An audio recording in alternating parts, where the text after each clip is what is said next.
आज हम इस वीडियो में वैसे स्टूडेंट्स जो इस बार अलीगढ़ मुस्लिम सिटी में खासकर बी ऑनर्स का एंट्रेंस एग्ज़ाम दिए थे, फाइनली इनका जो रिज़ल्ट है वो आ गया। इस वीडियो में दो चीज़ें, एक तो ये कि कितना वेटिंग क्लियर होगा पहला, और दूसरा इस बार वेटिंग यानी कि कितने मार्क्स गया, हाईएस्ट कट ऑफ इस बार कितना गया, इसके बारे में भी हम सबसे पहले एएमयू को official website that is AMU exam controller पे विजिट करते हैं। साथ ही मैं आपको यहाँ पे रिमाइंड कर दूँ कि जो भी जो कट ऑफ का जो डेटा बताया जाएगा वो एक्सपेक्टेड होगा, और कट ऑफ का भी एक्सपेक्टेड होगा।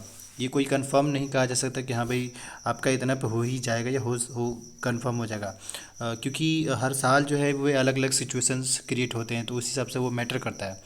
पर हम अगर बी ऑनर्स की बात कर लें तो अभी हम सिंपल इस पर क्लिक कर देते हैं। इस पर जैसे जब क्लिक करेंगे कि फिर से आइकन ओपन होगा।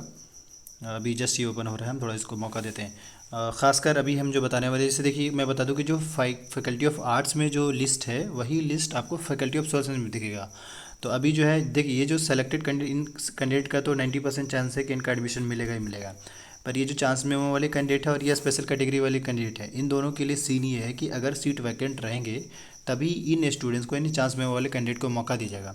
तो इसी हिसाब से वो वेटिंग क्लियर होता है। मतलब ये कि अगर सेलेक्टेड लिस्ट में से बंदा एडमिशन नहीं लेता है तभी चांस मेमो को मौका दिया जाता है। अब सवाल ये है कि इस बार कितना वेटिंग क्लियर होगा, क्योंकि अराउंड जो है वो लिस्ट में तो देखा जाए तो काफ़ी सारे बच्चे का नाम आया है। पर हमारे हिसाब से जैसे कि लास्ट ईयर का गया था, वो अराउंड जो है वो 500 से 700 के आसपास में, लास्ट ईयर का मैं बता रहा हूँ, डेटा दे रहा हूँ। हो सकता है इस बार कम भी हो या ज़्यादा भी हो सकता है। लास्ट ईयर का जो वेटिंग क्लियर हुआ था खासकर बॉयज़ में, वो 500 से 700 के आसपास में। और इस बार ये देखिए, यही तो अनसर्टेनिटी है कि या तो 500 के आसपास में जितने भी कैंडिडेट का मार्क्स आ रहा है वो सेलेक्ट हो भी सकते हैं, अदरवाइज नहीं भी हो सकते हैं।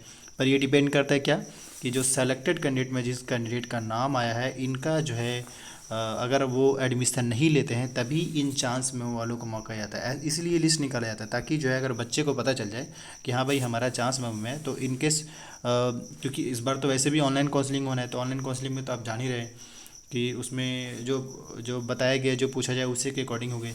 तो हमने जो आपको एज एक्सपेक्टेड बताया कि आपके इस बार वेटिंग इतने क्लियर होने वाले। अब इसके बाद अगर हम बात करें ख़ासकर कि इस बार कट ऑफ कितना गया, तो एक ऐसे भी कैंडिडेट जिनका मार्क्स आ रहा है 97, सॉरी जिनका रैंक जो है वो 97 है, बट उनके जो मार्क्स जो आए हैं वो बता रहे हैं 55 के आसपास है। उनका जो रैंक है एएमयू में 97 है। तो इससे ये पता चल रहा है कि इस बार एएमयू में जो बी ऑनर्स का जो कट ऑफ गया है, खासकर सेलेक्टेड लिस्ट में अगर देखा जाए, तो इसमें इस बार का जो कट ऑफ गया है वो 45 से लेकर के 60 के बीच में, 45 से 60 के बीच में। क्या हो सकता है 2-4 मार्क्स का आगे पीछे हो, लेकिन ये मिनिमम बता रहे हैं। और इसके अलावा जो भी कैंडिडेट का चांस में नाम आया, उनका जो है वो 30 से लेकर के 45 के आसपास में जो भी कैंडिडेट है उनका सब चांस में चला गया है। तो ये मैंने बॉयज़ का बताया, और गर्ल्स के साथ भी ऑलमोस्ट सेम ही होगा, या 2-4 मार्क्स का अप्स एंड डाउन्स हो सकता है। इंटरनल एक्सटर्नल में वही होता है कि इंटरनल कैंडिडेट अगर लेते हैं तो उस हिसाब से कट ऑफ जो भी मैटर करता है, इसीलिए मैं कह रहा हूँ। जहाँ तक गर्ल्स की बात कर ले तो वो 2-4-5 मार्क्स का ही फ़र्क रहता है। फ़र्क ये कि अगर बॉयज़ का कट ऑफ 50 गया तो मान के चले कि गर्ल्स का 45 जाएगा। तो ये इस साल का कट ऑफ है, एक्चुअल कट ऑफ है ये मान के चले, क्योंकि जिस हिसाब से कुछ स्टूडेंट्स बता रहे हैं उस हिसाब से तो क्लियर हो रहा है, क्योंकि एक कैंडिडेट जिन्होंने बताया 55 4 पॉइंट समथिंग उनका जो रैंक है 97 है। तो उससे साफ पता चल रहा है कि अराउंड जो 60 के आसपास जो मार्क्स होगा जिस कैंडिडेट का, उनका रैंक 1 होगा 60 के आसपास। तो इस सब से आप आइडिया लगा सकते हैं। बाकी गर्ल्स में भी वही है, कोई बड़ा चेंजेस देखने को नहीं मिल रहा है। लेकिन हाँ ये है कि यहाँ पे मैटर करेगा ऑनलाइन काउंसलिंग, क्योंकि ऑनलाइन काउंसलिंग में जो बच्चे पार्टिसिपेट ऑब्वियसली ज़्यादातर स्टूडेंट्स करेंगे, और अगर उससे फिर वही है, वेटिंग कम क्लियर होने के चांसेस बनते हैं, क्योंकि हर बच्चा जो है पहुंच जाता है, पता चल जाता है। बट फिर भी है कि आप वेट करें, देखें। जहाँ तक ऑनलाइन काउंसलिंग की बात है तो उस पर भी सेपरेट वीडियो आ जाएगी। Thank you.